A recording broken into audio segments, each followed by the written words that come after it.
now approaching the neighborhood of Fells Point. William Fell came to the point and named it after himself in the early 1700s. He began shipbuilding there, and by 1800, this area was the shipbuilding center of Baltimore.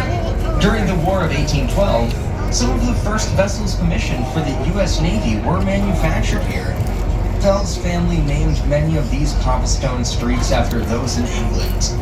Fleet Street, Thames, and Shakespeare Streets.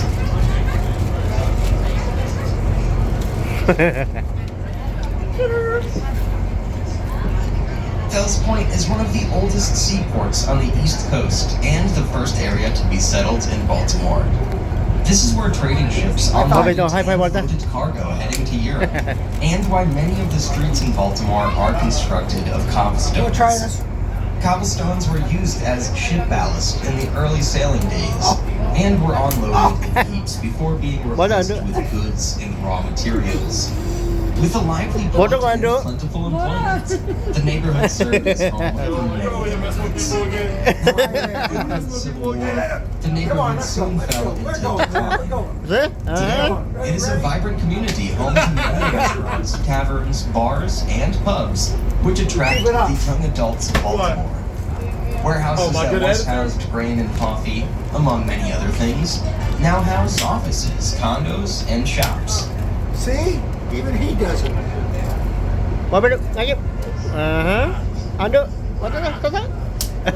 Good job. Oh. Wipe it off with his hand. The 7-story building was an old tobacco warehouse. Now part of the thoughtful redevelopment of Baltimore's waterfront, it was transformed into condominiums and a hotel while still maintaining its historic charm with exposed brick throughout.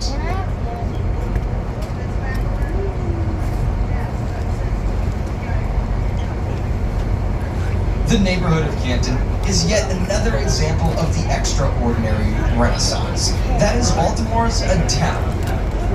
City Pier, or Rec Pier as it's known to locals, at the end of Broadway Street in the heart of historic Fells Point was originally a city recreation pier which opened in 1914 and held one of the oldest dance halls in America. Over the years, developers tried to transform the 100-year-old pier. However, many struggled to find financing for the large-scale restoration project.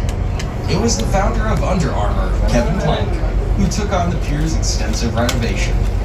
Rooted in tradition but reimagined, he used this prime overwater location to build a beautiful 128-suite hotel reflecting a bygone era with a modern-day sensibility and aesthetic called Sagamore Penbury, Baltimore.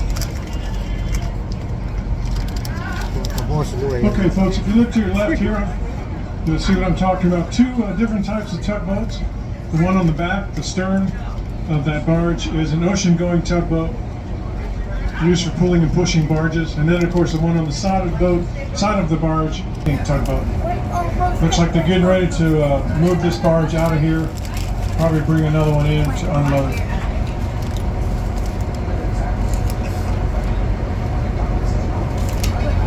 The old building with the rounded corners is now the home of the Frederick Douglass Isaac Myers Maritime Museum.